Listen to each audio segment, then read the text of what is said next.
नमस्कार, आपका हमारे channel maths by Allen Gupta sir में स्वागत है। बच्चों, इससे पहले वाले वीडियो में मैंने आपको यूक्लिड विभाजन प्रमेयिका के द्वारा एचसीएफ निकालना बताया था। ठीक है, आइए उससे आगे के कुछ क्वेश्चन और देखते हैं। इससे पहले के वीडियो में मैं आपको क्वेश्चन नंबर 1 to 8 बता चुका हूं। अब हम लोग क्वेश्चन नंबर 9 देखते हैं। तो बच्चों देखिए, कह रहा है यूक्लिड विभाजन प्रमेयिका का प्रयोग करके दर्शाइए कि किसी धनात्मक पूर्णांक का वर्ग किसी पूर्णांक m के लिए 3m या 3m+1 के रूप में होता है। तो इस क्वेश्चन को हमें दर्शाना है। ठीक है, तो इसके लिए हम लोग मान लेंगे, क्वेश्चन सॉल्व करते हैं। माना x कोई धन पूर्णांक है, माना x कोई धन पूर्णांक है। आप यहाँ x मान सकते हैं, a मान सकते हैं, b मान सकते हैं, m को छोड़ के बाकी मान सकते हैं। क्लियर? तो माना x कोई धन पूर्णांक है। ठीक है, अब अतः यूक्लिड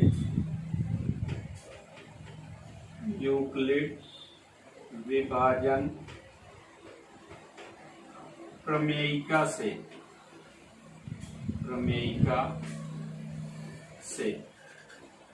x इक्वल टू, आपको मैंने बताया यूक्लिड विभाजन प्रमेयिका क्या होती है, यहाँ पे देख लेते हैं। a इक्वल टू bq+r, ये तो बताया। ठीक, तो इससे हम इसको ये लिख सकते हैं x इक्वल टू b के स्थान पे हमें यहाँ पे क्या लेना पड़ेगा, 3 लेना पड़ेगा। क्या लेना पड़ेगा? 3, क्योंकि 3 के मल्टीप्लाई में है। ठीक है, तो इसलिए हम इसको क्या कर लेंगे, x इक्वल टू मान लेंगे 3m+r। क्लियर? वही काम, r is lies between 0 and 3, means r का मान 0 से 3 के बीच वेरी करेगा। तो इसके लिए हम मान सकते हैं 3 से कम होना चाहिए, ये भी ध्यान रखेंगे। देखिए यहाँ इक्वल टू मतलब 0 हो सकता है, यहाँ 3 से कम ही होगा। यानी यहाँ पे r के मान कितने हो सकते हैं, r इक्वल टू 0 हो सकता है, 1 हो सकता है, 2 हो सकता है। r इक्वल टू 0 हो सकता है, 1 हो सकता है, और क्या हो सकता है, 2 हो सकता है। तो इस कंडीशन में अगर हम इसको माने तो देखिए 3m+0 यानी एक 3m आपका हो सकता है। ठीक, एक 3m+1 क्या हो जाएगा, 3m+1 हो जाएगा। सीधी सी बात है। जब r इक्वल टू 1 यहाँ पे लिख लेते हैं, r equal to 0, r equal to 1 and r equal to 2, तो 3m+2 यानी ये क्या हो जाएगा, 3m+2। 1 2 3 इन 3 वैल्यू को लेके हमें चेक करना है कि ये यूक्लिड विभाजन प्रमेयिका द्वारा दर्शाइए कि किसी धनात्मक पूर्णांक का वर्ग किसी पूर्णांक m के लिए 3m या 3m+1 के रूप में होता है। तो अब हम लोग क्या करेंगे बच्चों, इसका वर्ग निकालेंगे। क्या निकालेंगे? वर्ग निकालेंगे। तो हम मान लेते हैं x²। तो जब हम x² करेंगे बच्चों तो क्या हो जाएगा, 3m²। जब हमने इसमें r इक्वल टू 0 रखा तो क्या आया, 3m आया, और इसका स्क्वायर करेंगे तो क्या हो जाएगा, 3m², यानी 3 3 जा 9m²। अगर हम यहाँ 3 कॉमन ले लें तो क्या हो जाएगा, 3m²। क्या हो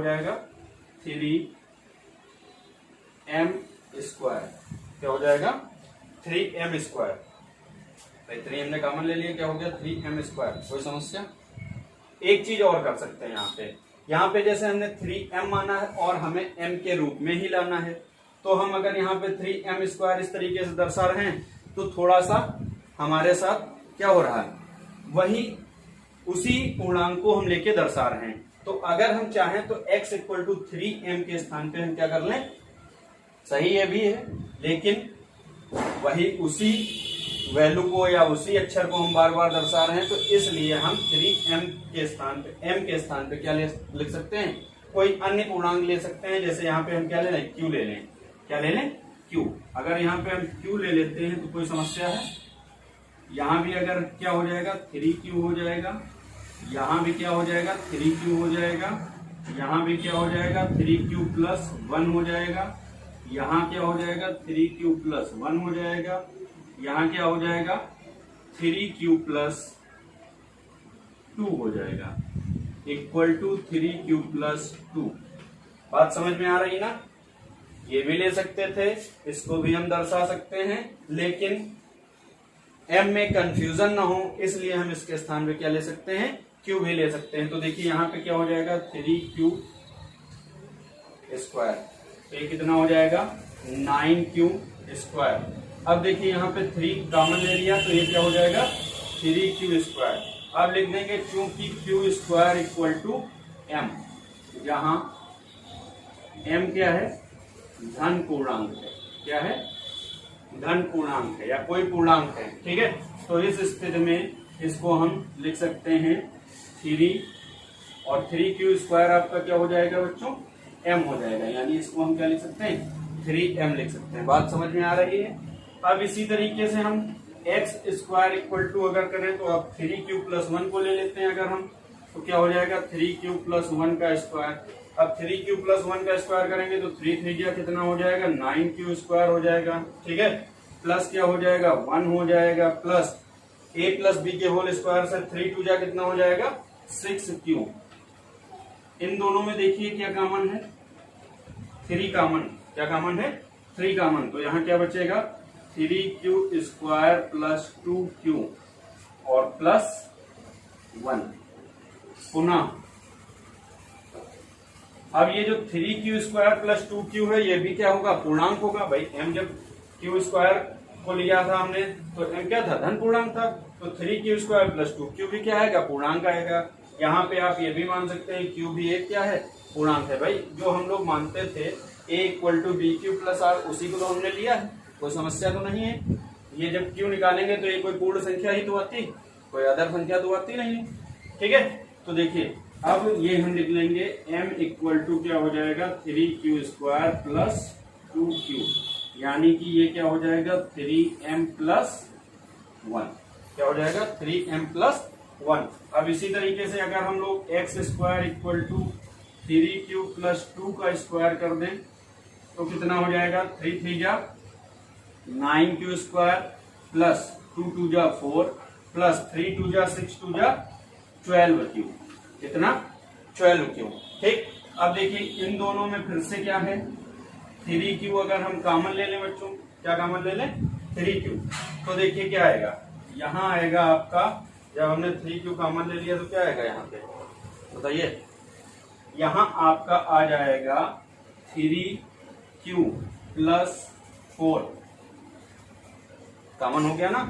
अच्छा 3q भी कॉमन ले सकते हैं, अगर 3q ना चाहें तो सिर्फ हम क्या ले लें 3 कॉमन ले लें। तो थोड़ा सा इसको और बढ़ा लेते हैं, इसको ये भी लिख सकते हैं 9q स्क्वायर प्लस 12q और प्लस कितना 3 प्लस 1 भी तो लिख सकते हैं, ये भी तो लिख सकते हैं। अच्छा अब इसमें पूरे में हम क्या कॉमन ले लेते हैं 3 कॉमन ले लेते हैं, तो क्या बचेगा 3q स्क्वायर प्लस कितना बचेगा, प्लस कितना बचेगा बताइए 12q प्लस 3 है तो 3q स्क्वायर प्लस कितना 4q और प्लस 1 और यहाँ भी प्लस 1। तो देखिए ये फिर से आपका क्या हो जाएगा m हो जाएगा, क्या हो जाएगा m हो जाएगा, और ये आ जाएगा आपका 3m प्लस 1। तो देखिए यूक्लिड विभाजन प्रमेयिका का प्रयोग करके दर्शाना था किसी धनात्मक पूर्णांक का वर्ग किसी पूर्णांक m के लिए 3m या 3m प्लस 1 होता। तो देखिए यहाँ पे 3m आपका आ गया, इससे भी आपका 3m प्लस 1 आया और इससे भी आपका क्या आया 3m प्लस 1 आया। तो लिख देंगे अतः इससे सिद्ध होता है कि किसी धनात्मक पूर्णांक का वर्ग किसी पूर्णांक m के लिए 3m या 3m प्लस 1 के रूप में होता है। बात समझ में आई, क्लियर? आगे देखते हैं अगला क्वेश्चन हम लोग। ठीक है, इसको मिटा देते हैं, कोई समस्या? चलिए नेक्स्ट क्वेश्चन हम लोग देखते हैं। नेक्स्ट क्वेश्चन हमारा क्या है बच्चों, यूक्लिड विभाजन प्रमेयिका का प्रयोग करके दर्शाइए किसी धनात्मक पूर्णांक का घन 9m 9m plus 1 9m plus 8 के रूप का होता है। तो जैसे ये बताया है सेम वैसे ये लगेगा, इसको मैं बताया भी दे रहा हूं खैर। ठीक है, तो देखिए क्वेश्चन नंबर 10 देख लेते हैं क्या है, फिर से मान लेते हैं, माना x कोई धन पूर्णांक है, सेम वैसे ही लगाना है, कोई खास डिफरेंस नहीं है। ठीक है, तो x इक्वल टू क्या हो जाएगा बच्चों, यहाँ पे कितना है 9 है, तो हम क्या लेंगे 9q प्लस r ले लेंगे। क्या ले लेंगे 9q प्लस r। ठीक, अब यहाँ पे r क्या है 0 और किसके बीच रहेगा 9 के बीच रहेगा। किसके बीच रहेगा r का मान 0 और 9 के बीच रहेगा। ठीक है, तो यहाँ r का मान 0 से 9 तक क्या कर सकता है, लाई कर सकता है, मतलब 9 से कम होना चाहिए और 0 के बराबर, 0 से बड़ा भी ले सकते हैं। ठीक है, तो हम यहाँ पे क्या करते हैं भाई 9 तक लेंगे तो बहुत सारे पूर्णांक हमें दिखाने पड़ेंगे, तो हम 3 तक ले सकते हैं या 2 तक, 3 तक ले सकते हैं या 2 तक, तो 2 तक ले लेते हैं। तो देखिए व्हेन r इक्वल टू कितना 0, देन x इक्वल टू कितना हो जाएगा बच्चों 9q हो जाएगा। कितना हो जाएगा 9q। ठीक, अच्छा व्हेन r इक्वल टू कितना 1, देन x इक्वल टू कितना हो जाएगा बच्चों 9q प्लस 1। ठीक, व्हेन r इक्वल टू कितना 2, देन x इक्वल टू कितना हो जाएगा बच्चों 9q प्लस 2। आप 3 तक भी दिखा सकते हैं, 4 तक, 8 तक दिखाना चाहें तो दिखा सकते हैं, कोई समस्या नहीं है। लेकिन हम अगर जनरली इसके 3 पद ले रहे हैं, 3 पदों में हमारा जो भी क्वेश्चन में पूछ रहा है वो हमारा हो जाएगा। बात समझ में आई? तो अब देखिए, अब हमें यहाँ पर, अभी यहाँ क्या था वर्ग था, यहाँ पे क्या है घन है। ठीक है, तो हमें क्या करना है घन करना है। तो एक्स क्यूब जब हम करेंगे r इक्वल टू 0 पर, तो एक्स क्यूब करेंगे तो क्या हो जाएगा बच्चों 9q का क्यूब, 9q का क्यूब। ठीक है, तो 9q और q क्यूब, तो यहाँ पे हमें कुछ खास नहीं करना है। 9q में 9 बाहर ले लेना है, अंदर हो जाएगा 9 का स्क्वायर क्यूब क्यूब, और 9 का स्क्वायर आपको पता है कितना हो जाएगा 81 क्यूब क्यूब। ठीक है, अब क्या करेंगे हम लिख लेंगे, चूंकि m equal to 81 cube cube, फिर से क्यूब क्या है, क्यूब एक पूर्णांक ही है। क्या है, पूर्णांक ही है। तो हमारा जो क्वेश्चन में पूछ रहा है उस पर कोई डिफरेंस नहीं पड़ेगा, तो हम इसको m के बराबर मान लेते हैं और ये हमारा आ जाएगा क्या 9m। बात समझ में आई? इसी तरीके से हम पुनः जब r इक्वल टू 1 है, पहले r इक्वल टू 0 के लिए किया, फिर r इक्वल टू 1 के लिए हम लोग करते हैं x क्यूब, तो क्या हो जाएगा 9q प्लस 1 का होल क्यूब। अब यहाँ बच्चों कौन सा फार्मूला लगेगा, a cube plus b cube वाला। तो a क्यूब मतलब 9 का क्यूब q क्यूब।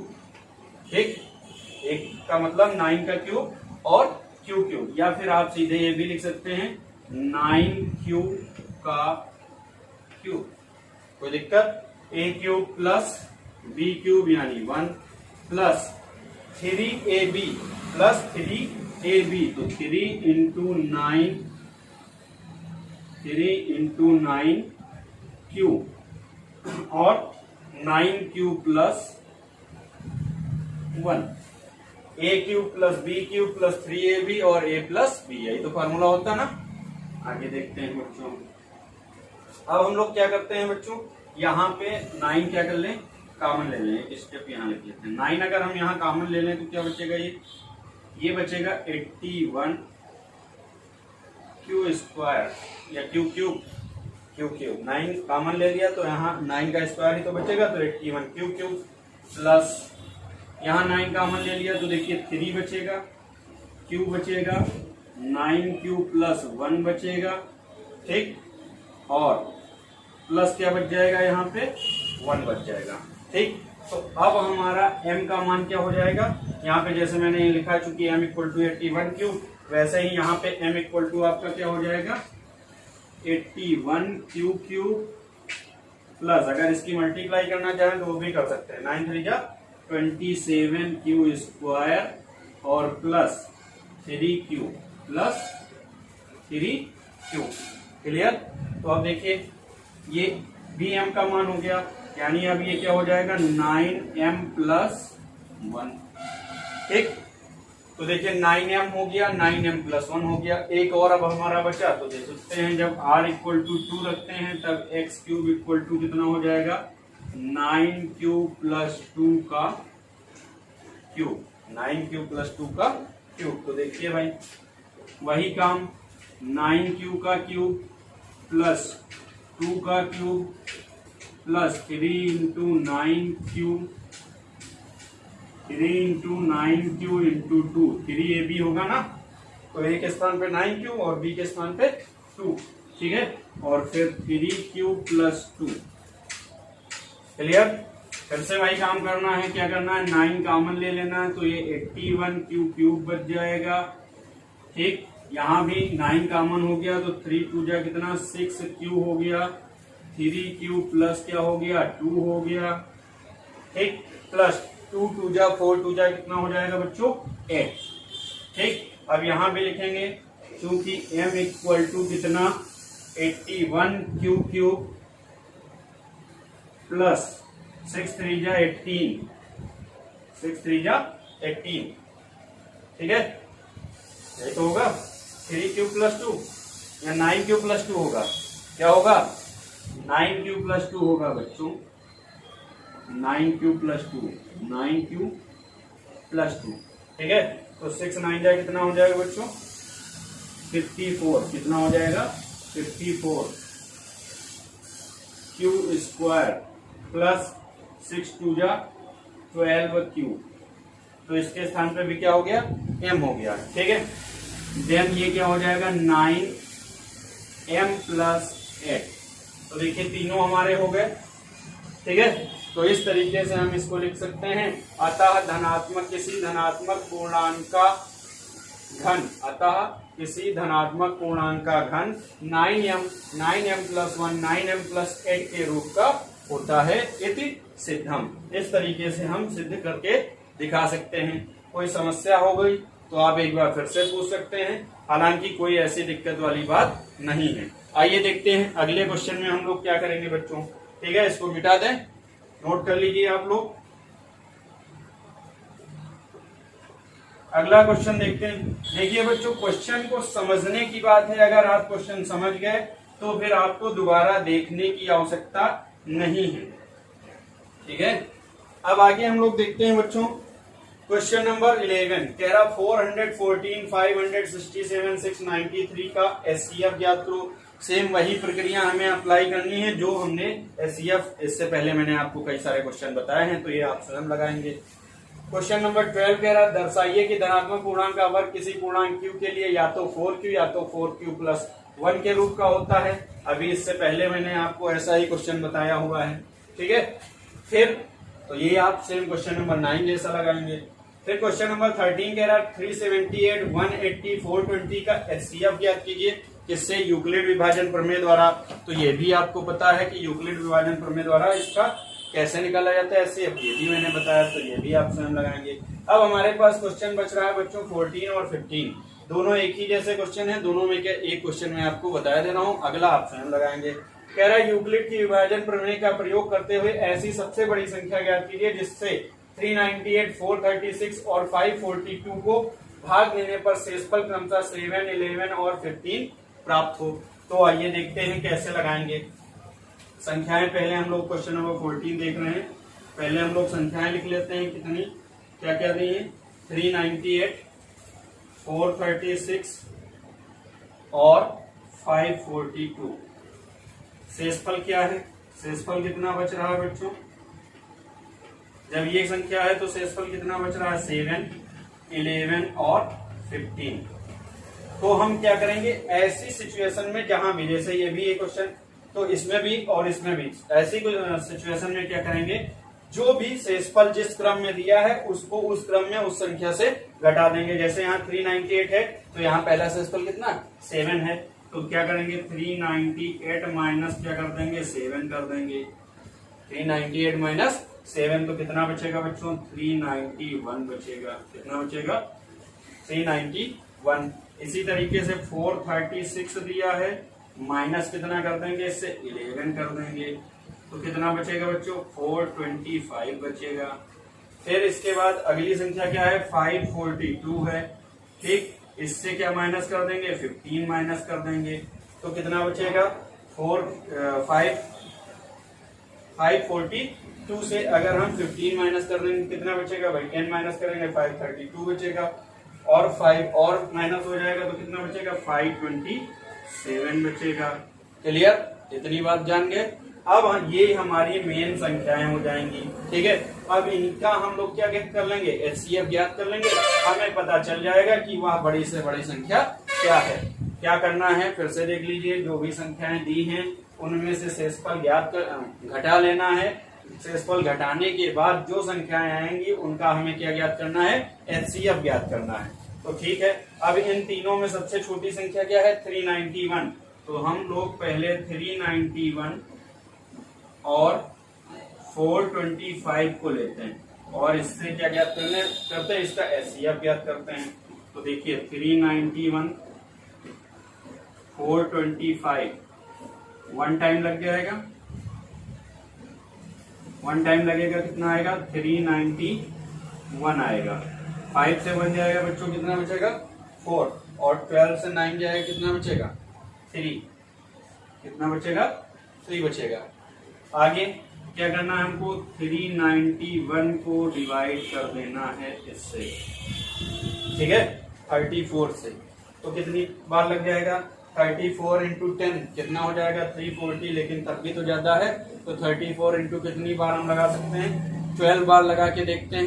ठीक है, 12 बार अगर लगाएंगे तो ज्यादा हो जाएगा तो हम लोग 11 टाइम लगाते हैं, देखते हैं 11 4 जा 44, 11 4 जा 44 और यहाँ कितना बचेगा 11 4 जा 44 कैरी आया 4, 11 3 जा 33 और 4 कितना हो जाएगा बच्चों 37 हो जाएगा, कितना हो जाएगा 37। ठीक है, तो अब क्या करेंगे 11 से 4 जाएगा बच्चों कितना बचेगा 11 से 4 जाएगा कितना बचेगा 7 बचेगा, कितना बचेगा 7। यहाँ 8 से 7 जाएगा कितना बचेगा 1। अब इससे हम 34 को डिवाइड कर देंगे 17 टू जा कितना हो जाएगा 34, यानी यहाँ पर हमारा रिमाइंडर क्या आ गया 0। क्या मैंने बताया जब तक रिमाइंडर 0 नहीं आएगा तब तक हम सॉल्व करते रहेंगे, तो यहाँ हमारा रिमाइंडर क्या आ गया 0 आ गया, यानी कि यहाँ पर हमें मिल गया 17।